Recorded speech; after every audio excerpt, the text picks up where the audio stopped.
everybody, and welcome back to AGP. As always, I am your host. I am the owner-operator of AGP. I am Amanda, and today we're going to have a fantastic show for you. I'm bringing back one of my favorite people. I love her to pieces. She has one of my favorite comics out there in all of the world. So let me introduce to you a lady who will take you on a journey through the character creations that she's come up with, the worlds that she's built, and she's taking us to a new place within this Kickstarter. My friend, Madeleine Holly-Rosing. Yay! Hi. Do you know how excited I was when I started reading up on the Kickstarter? I went, we're leaving Boston? Yeah. Holy crap! I was like, oh no. Because I've mentioned this many times when you've been. One of my favorite things about your comic is your character development and watching these characters grow. And now you're going to be like, okay, I'm just going to take you out of your comfort zone and go, whoop, good job. Yeah, I mean, in the second standalone that I wrote, The Spirit of Rebellion, they're actually in Philadelphia. So they were out of Boston, but they were still on the West Coast. I mean, the East Coast. But with the way that Book of Demons, the fourth standalone sequel, ended, it was basically, okay, we got to leave Boston, time to call in some markers. So they are now in Colorado Springs, Colorado, at Tesla's experimental station. Colorado. Dude, yeah, tell them to hook up a couple of my friends. I have a bunch of friends that live out there. They'll help them out. But it was, it was a lot of fun to take not only the characters out of their comfort zone, but me as well as a writer. So it was very interesting to delve into some of the history of Colorado Springs and bring little snippets of that in, as well as utilizing Tesla's experimental station, which was there for about less than a year. And he was experimenting with wireless technology and some other things, which I use for my own nefarious purposes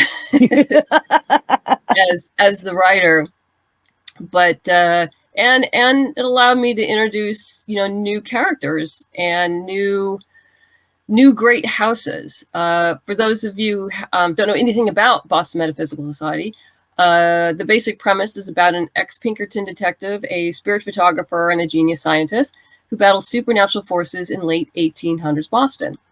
Over the last, it'd be like 10 issues now, everyone has grown, the characters have grown. We've actually added other cast members. One is Alma Bryant, who was originally part of the labor movement. Caitlin met in the second sequel, Spirit of Rebellion, in Philadelphia, and they ended up working together later on. But also, I would mention, the great houses, and you were introduced to some of the great houses on the East Coast in all of the earlier comics and standalones. But if you've read the prose material, I do refer to the Midwestern great houses and those on the West Coast. But now we actually get to see them, and we are actually introduced to them. And I'm so excited. And what was very fun is this is alternate history. So one of the things I was thinking about, as all writers do, you do the what if. And my what if was, what if there was what if the Chinese Exclusionary Act never happened? And for those of you who don't know what the Chinese Exclusionary Act was, back in the late 1800s, Congress at the time, in the real world, in the real United States, not Boston Metaphysical Universe, Chinese immigrants were limited to just having men come in basically to do work. Most of the original railroads were put in by Chinese who'd come into work, and mining, all of that. But they didn't want them to take roots, so their families weren't allowed in. Just the men. There wasn't wholesale immigration. And so I thought, well, what if that never happened? What would California look like? what would be the demographics of California? And so we're seeing a little of that by the introduction of Mai Hui Chao, who is a scientist from House Chao from California. And if you read the novel that I wrote, A Storm of Secrets, you are introduced to the head of House Chao, who is part of Congress and one of the committees there. And also, for those of you who don't know, the Boston Metaphysical Universe politically is a parliamentary oligarchy. It is no longer a democracy. So it is essentially run by industrial families who control all major industry and the economy within what I call the great states of America. So that's kind of the political world building foundation for the Boston Metaphysical Universe. Yeah. Let me say this.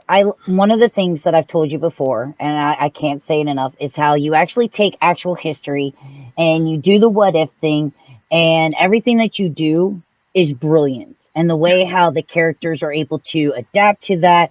And it's kind of funny because sometimes I'm like, wonder if that actually would have happened. That seems like that's actually how that would be. I really think that's how the society would have ended up being. And you have an ability to transport people into this completely different world. I think you worked in television before, and I think you found a way to actually, just like when someone sits down to watch a TV show or a movie and they kind of get engrossed into it, you've brought that to comics. Like, you completely get engrossed into these comics. Like, you can sometimes feel like you're there. Yeah, I mean, I do have a screenwriting background, which made the transition into comics, I think, a little easier. It's not the same, though. It's not exactly the same. It's both visual writing, but it is different, and there are nuances between the two. Because I do see, I have to say, when I first started adapting, because as you probably know, Boston Metaphysical started as a TV pilot, which I wrote a long time ago. And so I wanted to adapt it into a 6-issue miniseries. And I took a sequential art class, and my instructor says, well, that's great. I'm glad you're doing that, but don't try to lay it out and think you can just lay it out and that's going to turn into, structurally. He goes, you're going to need to put it in a drawer and start over. Well, of course, I'm like, no, I can do that. I don't have to pay attention to what he's saying, right? Well, of course, he was right. But I had to go through that process of learning, like, yeah, I can't just translate it immediately over. That's just not going to work. But sometimes you have to do that to understand why you can't do that and why that doesn't work. And so, in fact, that's what I did. I put it back in the in the drawer and restructured it out. I did the same thing with when I did the audio drama. The audio drama was based on an episode that I had written for Boston Metaphysical, a TV episode. And I realized as I was going through this, I said, yeah, this is just not going to work as a strict adaptation, because we're going from visual to strictly audio. And so you have to learn to adapt. And fortunately, I enjoy writing in different mediums. So it's been a lot of fun. And can I say, since I've had the chance to listen to the audio great, over and over and over again, because it's fun, you guys did a phenomenal job. Oh, the team. You team, everybody. The production team of Eddie Louise and Chip Michael, they were amazing. The actors just really put it out there. Everybody was wonderful. And it was a joy to work with them. I did tell you that I became friends with one of your voice actors. Oh, which one? H.B. Gibson. Oh, he's so He's so good. We've become really good friends. He's actually been on the show. He's a gamer. Yeah, he's a gamer. He's been playing a lot of the games that he does voice acting in. Yes. So yeah, Yes. him and I clicked like that. So not only thank you for a great story and a lot of fun, but thank you for introducing me to somebody who I just instantly clicked with and we get along really well. I have you to thank for that. He is, can you believe we were his first credit? Can you believe that? No way. He is so good. For those of you watching, H.B. Gibson is a very talented voice actor, wonderful human being. He voices Thomas Edison in our audio drama, The Ghost Ship. And, he just nails it. He nails it. He has so much fun with it. And which is what I wanted him to do. Between, the balance of Edison being, the arrogant opportunist with, hey, sometimes he's right. Yep. Yeah. Sometimes he is. Yeah, it was really well done. And I'm so glad that, you came here. We talked about it on the show, and I'm glad that I was able at the time to back it and get a copy because, oh my God, I just love it. It's so great. Because, eventually I'm just going to have like a whole wall of just the Boston Metaphysical Society because I have I'm trying to collect everything at this point. Well, thank you. Oh, my pleasure. You know what, though? It's worth it. This is anybody who likes history, drama, likes just a really good story, likes character development, likes ghosts, likes the paranormal, likes steampunk. There's something for everybody in this comic. And it has all of those factors in it. And I think it's brilliant. Well, thank you. It's been interesting. I've had people who started reading it who aren't particularly steampunk fans. It's not actually heavy. It's more steampunk-ish, right, than hardcore steampunk, and that's why they like it because it kind of checks the boxes of, there's mystery, there's paranormal, there's some cool gadgets going on here, but the gadgets aren't the focus of the story. They've never been the focus of the story. It's always about the characters and they're growing and learning and sometimes failing, sometimes succeeding. And something that I love about your comic is, a lot, women take front page. It's not like it's all about the women, but I mean, Caitlin is the main character and she's such a strong character, but she has flaws. And that's where her supporting cast comes in. We've seen, I'm sure you've seen a lot of people now have, if they do a female as their main character, she has to be perfect. She has no flaws. There's nothing wrong with her. And I think that's something that I appreciate with your comic is she has flaws. She makes mistakes. Just like anybody else on this planet would make a mistake. No one's born perfect and no one has no flaws. The point of having flaws is to learn from them. Yeah, I've never liked the term strong female character. It always makes me crazy when I hear that because it's essentially meaningless. Your characters need to be complex. So you need complex female characters, just like you need complex male characters. Or complex characters. Let's just say characters. Alien, doesn't matter. Your character needs to be complex no matter what it is.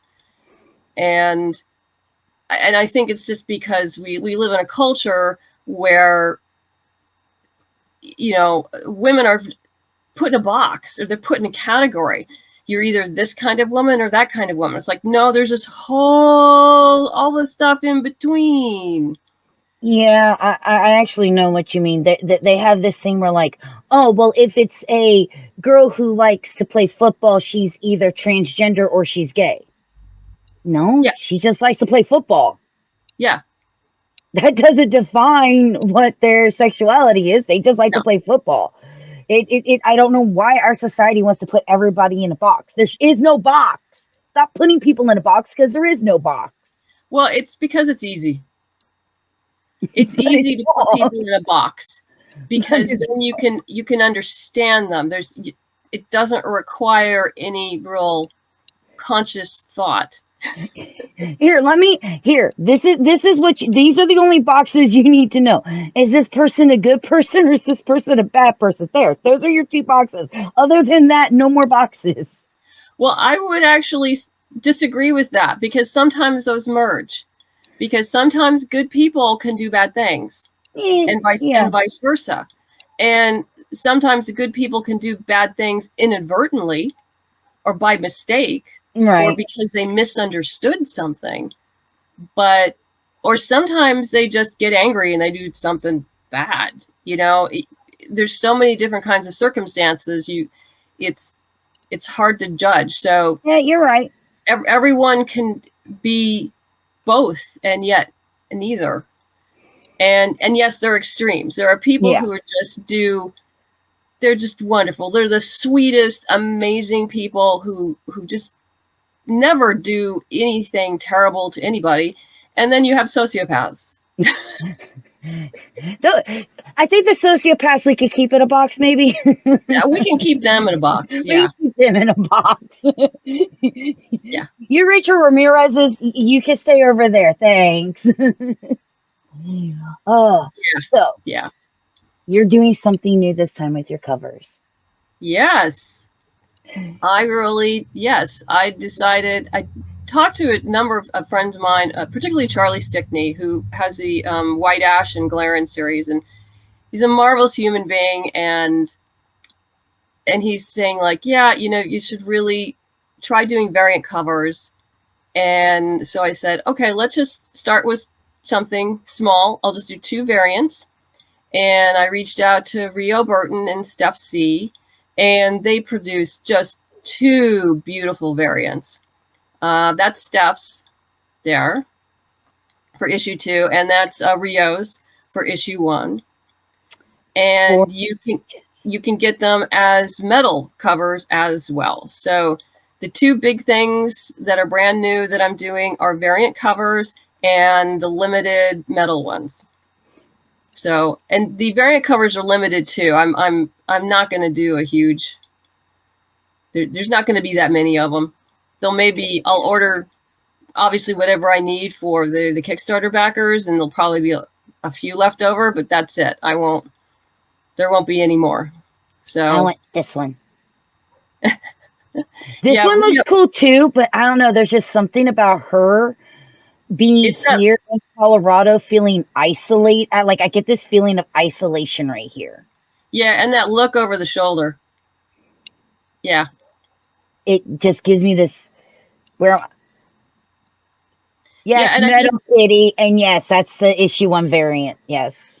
Yeah, and apparently Rio is from Colorado, so she was pretty stoked to do this. And I was so happy that both of them had time to do this.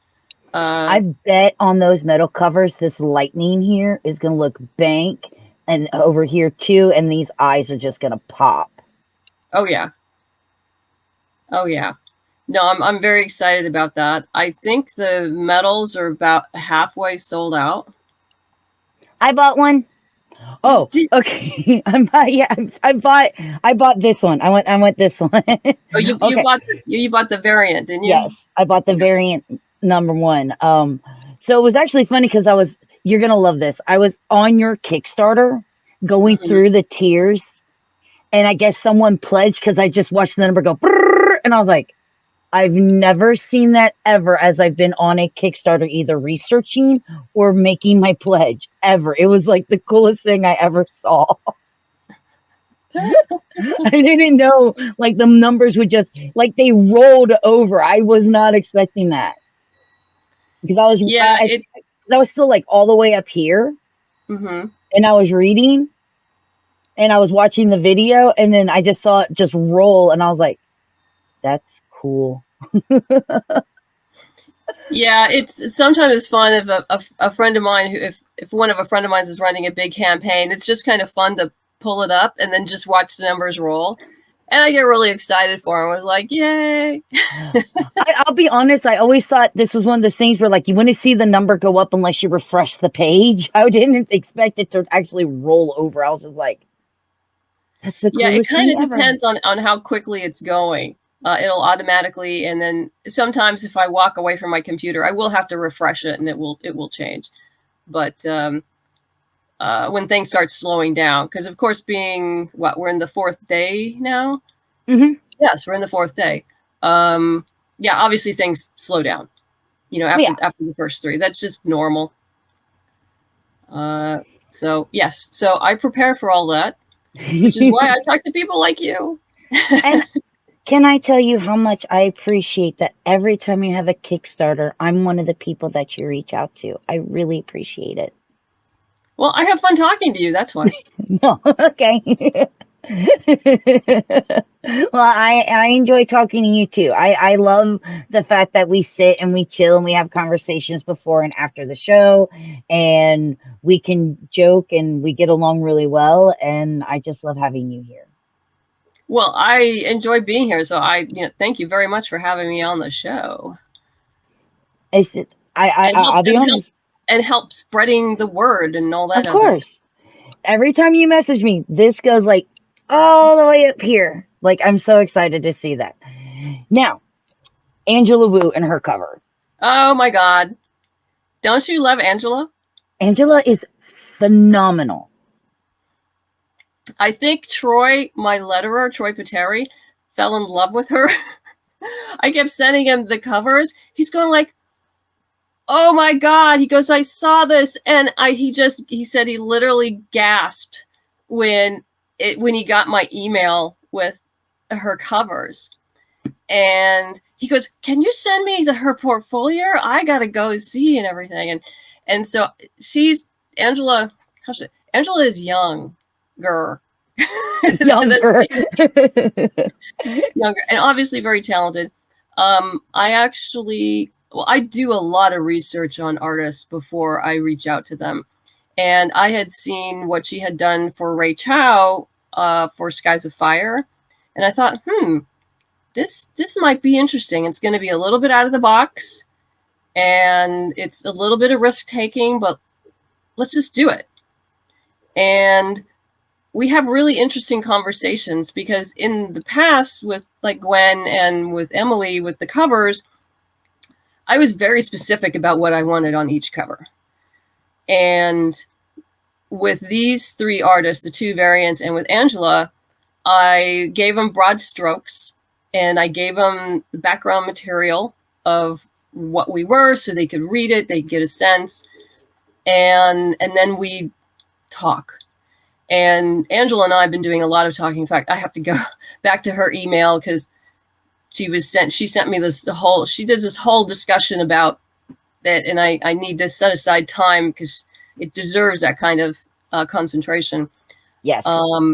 For the next 3 issues that we're doing. And I think the only instruction I gave her was like, I think what I'd like to do is, since we're doing 4 issues, let's highlight each of the 4 main characters. Okay. And she says, yes, let's do that.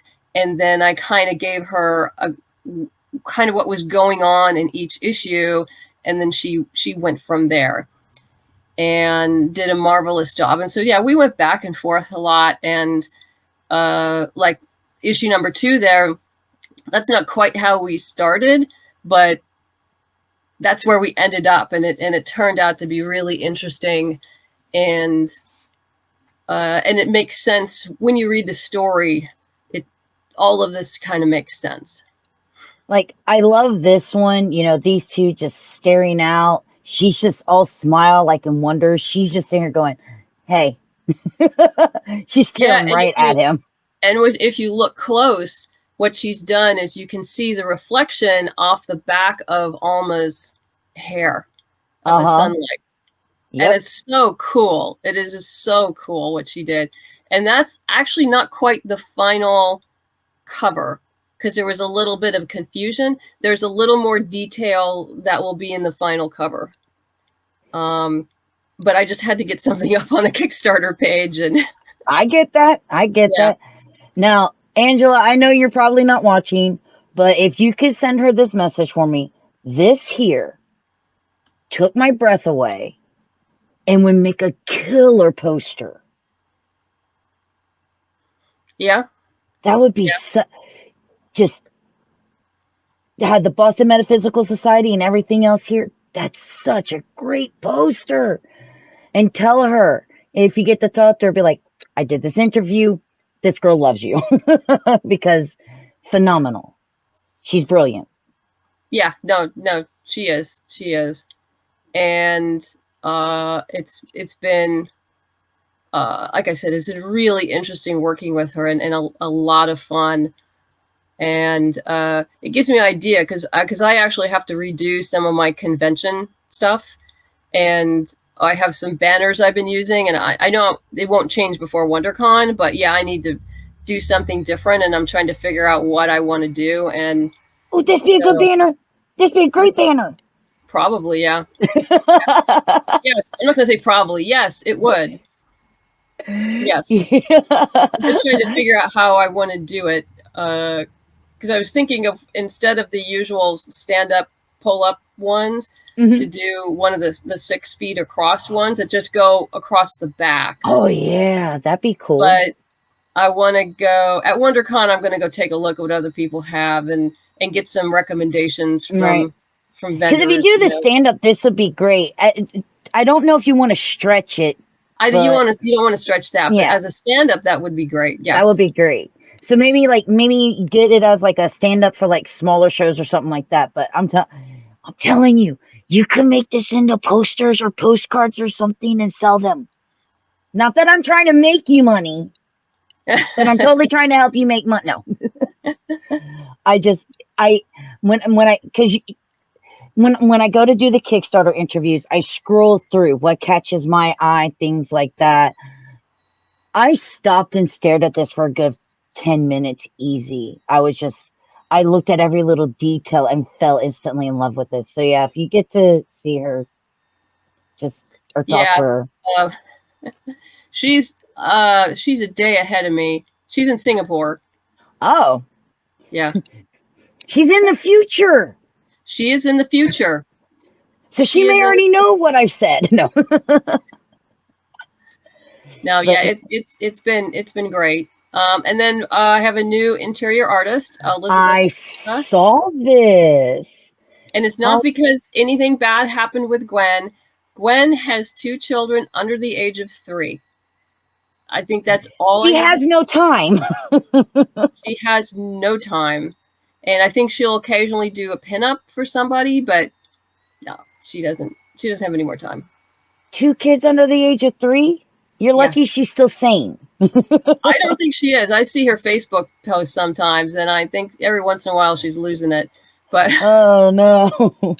But she's but she's great and clearly a great mom. And but well, yeah, congratulations on being a mommy. So yeah, and it's always quite a thing finding the right artist for this world that captures it for continuing on.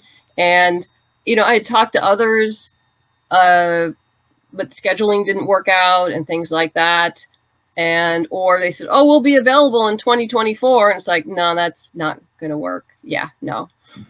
But yeah, I mean, there's definitely amazing female artists out there. Just sometimes you have to dig a little deeper to find them.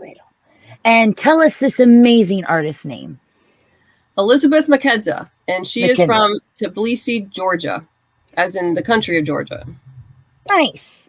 Yes. I saw her name and went, I'll let Madeleine say that because I'll butcher it somehow, that last name. Well, I had no idea how to say it either. So I asked her to send me a audio clip.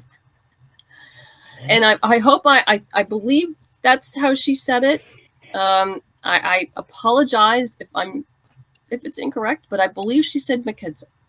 Well, Miss Mackenzie, even if we are pronouncing your name wrong, you are absolutely phenomenal, and this is just gorgeous. Yeah, and Katie Brown is the new colorist. Because when I was talking with Elizabeth, she says normally I use Katie Brown for my art. And so I went and looked what Katie was doing, and I said, yeah, she captures what Elizabeth is doing, and Katie's been doing a tremendous job. Yeah, you And can definitely tell I'm they learning compliment. I'm learning stuff from all of them too. So it's upping my game as well, working with different artists, and Katie's actually making me think of things that I had really thought of before. So I'm making sure that they're in the script and things are more clear in later issues. That we went through with issue number 1, and I go like, oh yeah, I could have explained that better.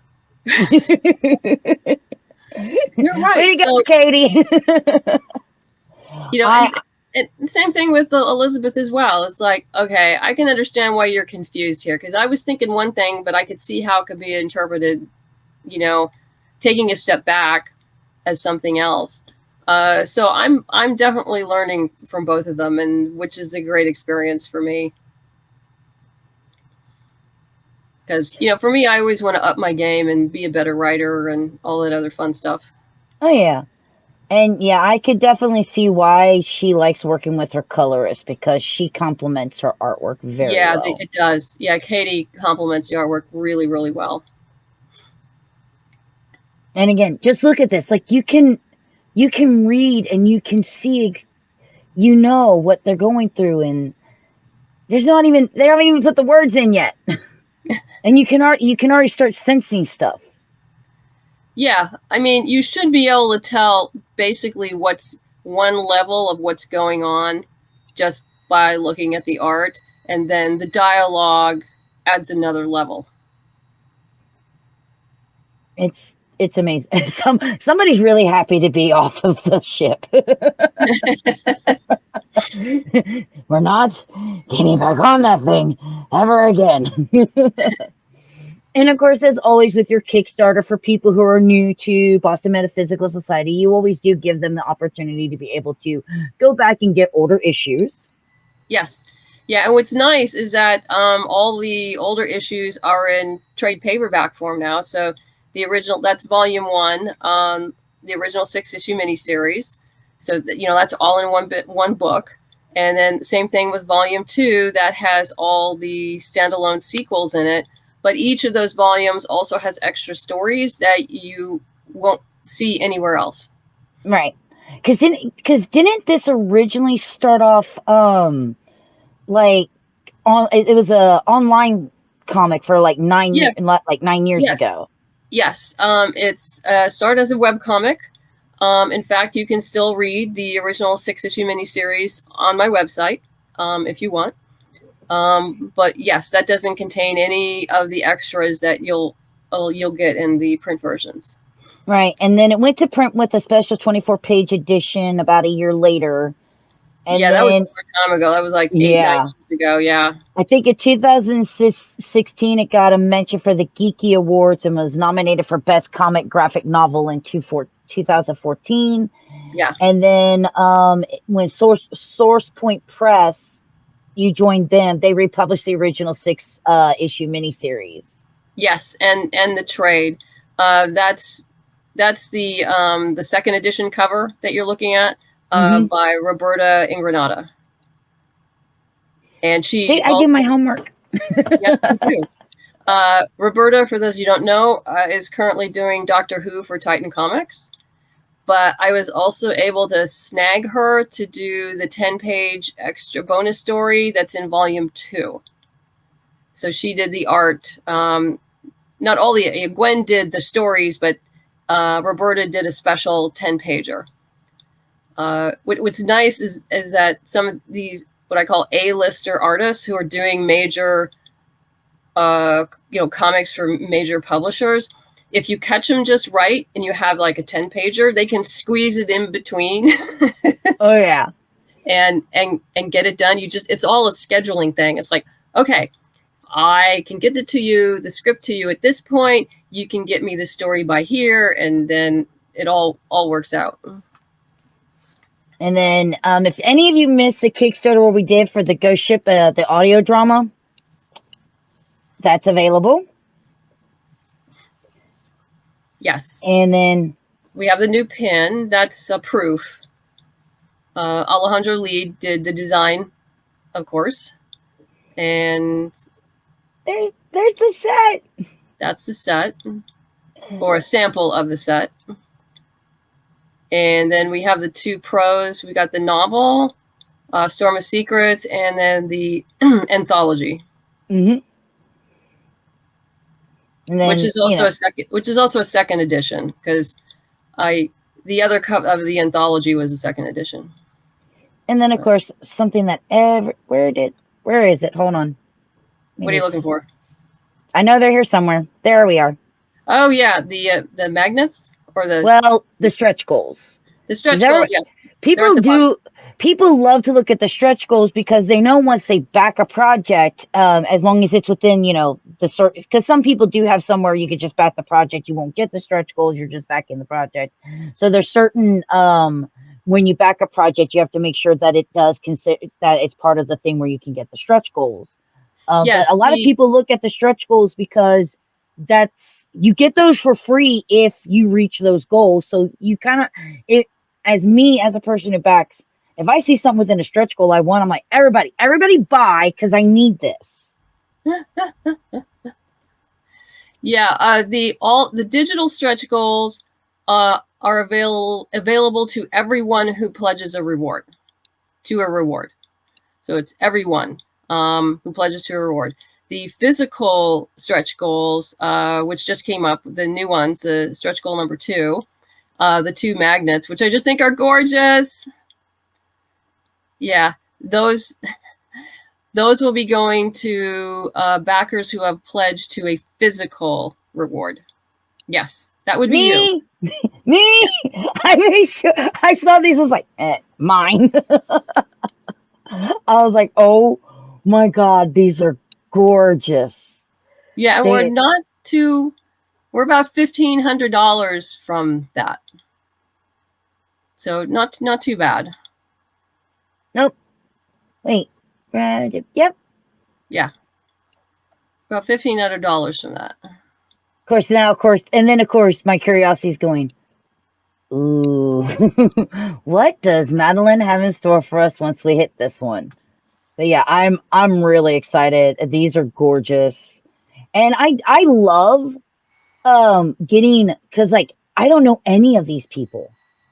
So I'm actually excited to get this stretch goal, because this is going to give me an insight on some other new creators. Because you know me, I love seeing new creators.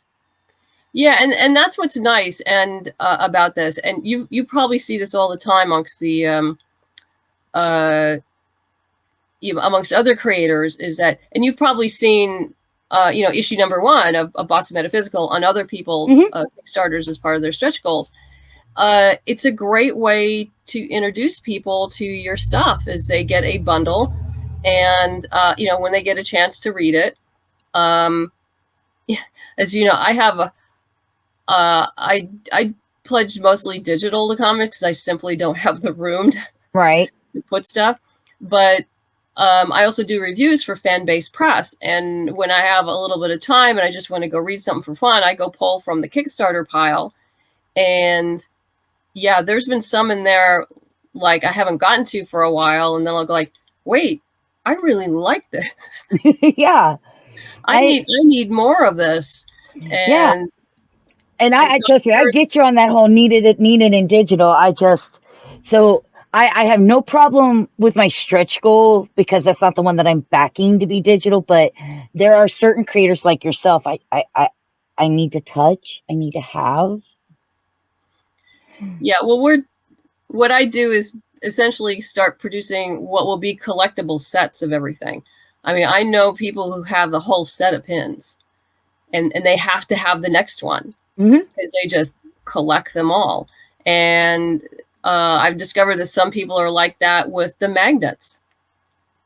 They're loving the magnets, and they're collecting all of them. And we're working on a new collectible item, which was introduced with Volume 2. So that's, we'll be seeing that hopefully in the next week or so. You're going to be seeing people go after, most definitely, these, because they're just gorgeous. And the coloring, like as soon I was like, ooh, obviously the coins, which you already knew that. I mean, how many times have you shown me the coins and made me drool over them and I had to wipe my face off? Yeah, you're evil like that. But Yeah. I think the metal variant covers are going to start being a thing too. Yeah, there was a number of friends of mine who were doing the metal variants, but I just decided, like, we're just going to do 25. That's it. We're going to see how it plays, see if people like them. Apparently they do, and then go from there. Yeah. I think I got my first metal. It wasn't a comic. It was a poster. Okay. And I don't know if you watch anime at all. Vampire Sometimes. Hunter D. That's an old one. I got a metal one of that. I bet that's beautiful. Oh, I look at it and I go every time. It's like, but I already bought this. Why do I keep going? I need to buy this when I've already bought it. And then I don't know. There's just something about the fact that when they are metal, they're shiny and pretty. They're shiny. They're pretty. I still end up having to buy when it comes to the comics, I will still have to buy a non-metal because I still want to be able to read my comic. And the metal one, I'm like, I'm gonna get fingerprints all over this. I'm one of those weird people. I'm sure you met those type of collectors along the way too. I have, and it's really fascinating. Those who collect all the variant covers, and they're a subset of the rest of us. But yeah, I'm happy to make other people happy. And you do. And the reason why you make people happy is because you keep taking us into this amazing world with these amazing characters, with phenomenal stories, and you keep introducing us to new other creators, from artists and colorists, and you keep bringing in something new every time you do a Kickstarter. I think that's one of the reasons why people love your work. Well, part of it is I like to do new things because otherwise I get bored. But yeah, so, and your I team, like to stretch myself creatively. So there you go. So I'm gonna be honest. I can't wait to see what Colorado brings our team. I think it's going to be phenomenal, and for them to be away from the East Coast, I think it's going to be an exciting adventure, and I cannot wait until the 30th and the Kickstarter's done, and then I get the message, "Hey, we're sending stuff out." Yeah, Elizabeth's working on the second issue. It's going slower than I would like, but these things happen. Here, does she need an energy drink? But it's getting done. Yeah, I mean, it's one of those things where things always go slower than what I would like, but it all gets done. I anticipate, printers have been pretty good, delivery's been pretty good. Hoping, I have an August delivery date. I'm actually crossing my fingers that things come in July. And yeah, we're actually going to be doing fulfillment a little differently this time, because before, the last two times, it's been just my husband and myself. All the times, I've done like 11, 12 Kickstarters. Mm-hmm. And all the ones prior to the last two, I did all that shipping and packing myself. It was just me. But now we've gotten numbers big enough that it's doing it myself would probably take me like 4 months. So my husband said, yeah, you're never going to be done. So he helped, but there's a limit that he can do. So yeah, I'm just going to hire a couple of fans and set up tables outside in the front yard, bring in lunch, pay them. And we're just going to have a packing day. And when that gets done, and we'll do all the one-offs, the people who want, outside of the normal sets, Right. probably ourselves. But yeah, we'll just, I think between myself and my husband and 2 other people, we'll be able to crank out about 500 packages in one day. So I'm already exhausted thinking of it. But we'll see what, at the end, what is required, and that'll enable us to get things out a lot more quickly too. So, well, first off, like I said, phenomenal job. I could. She does, Kitty. Madeleine works really hard. Yeah, and sometimes my husband is like the master packer. So sometimes with the larger packages that go in boxes, and he has something better to do, I'll just like, okay, show me how you would pack this box. So he'll show me, and then I'll go and just duplicate it.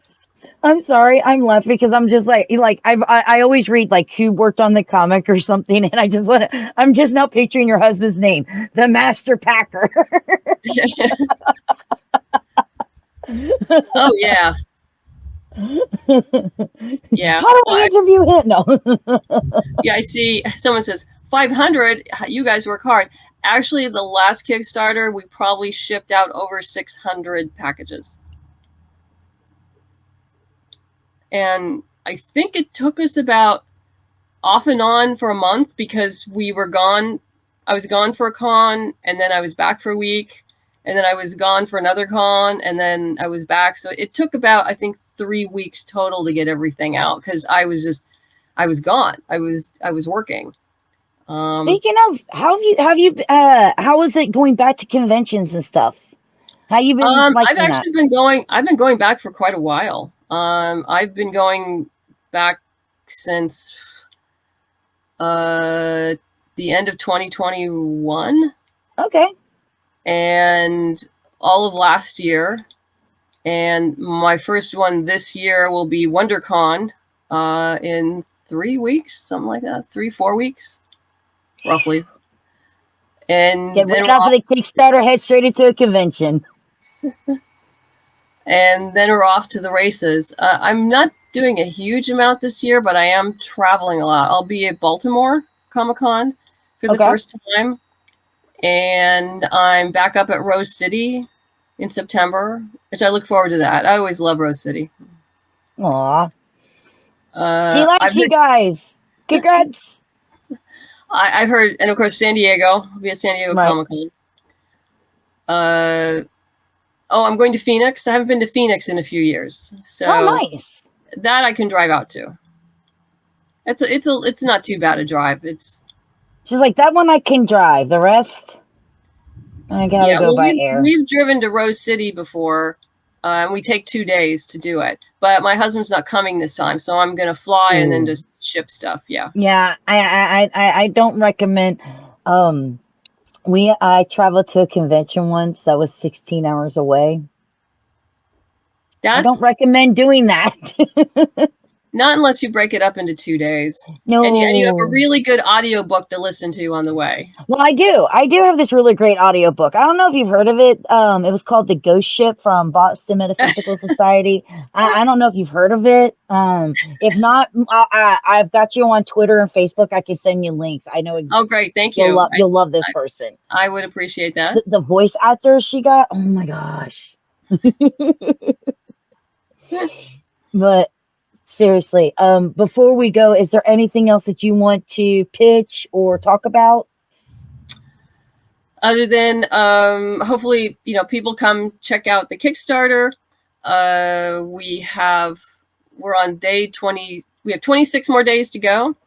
But we do have limited reward tiers, particularly with the medals. So if this is something that interests you, you need to get on soon before they're gone. I am doing Kickstarter add-ons, but only for like 4 things. Then everything else will be on backer kit. So say you want one of the variants in the pin, there's a tier where you can get the variants and then add on the pin. So there's lots of ways to get what you want. And if you have a question about anything, you can always message me through Kickstarter and I will happily help you out. She's really good. If you need her, you actually have a legitimate question that you need answered, she'll be there for you. I promise you. Oh yeah, and I usually answer back within 24 hours, if not less. A lot of times it's like I'm online, so I'm just answering questions.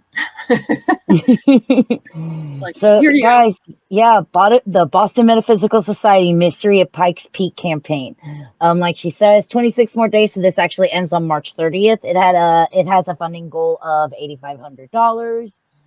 Just go to Kickstarter, type it in. But just in case, we're gonna go ahead and copy.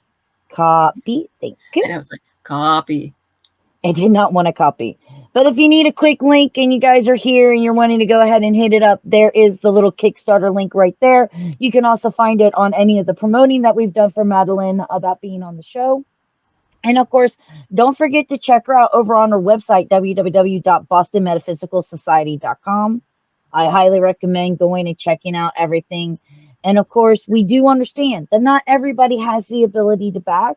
So, of course, don't forget to spread the word, because that helps these creators just as much as you backing. And it's all greatly appreciated. Yeah, no, I know there's some people that they don't have, right now, things may be tight, but please, share, spread the word, because you never know who's out there who can help out. Exactly. So, of course, as always, Madeleine, thank you so much for being on the show, for telling us about your Kickstarter, getting me all excited for the more of the series that I've grown to come to love and adore. Well, thank you so much for having me on the show. Once again, I really appreciate it. Oh, I appreciate you. And of course, guys, like I said, don't forget to check her out. She's on Facebook, Facebook, Instagram, Twitter, and of course the website, BostonMetaphysicalSociety.com. And for AGP, you can find us over on Facebook, Instagram, Twitter, TikTok, Reddit, and of course YouTube. On that note, thank you to my guest, and thank you to all of you in the chat. I greatly appreciate you all, and we'll see you all on the next one. Bye.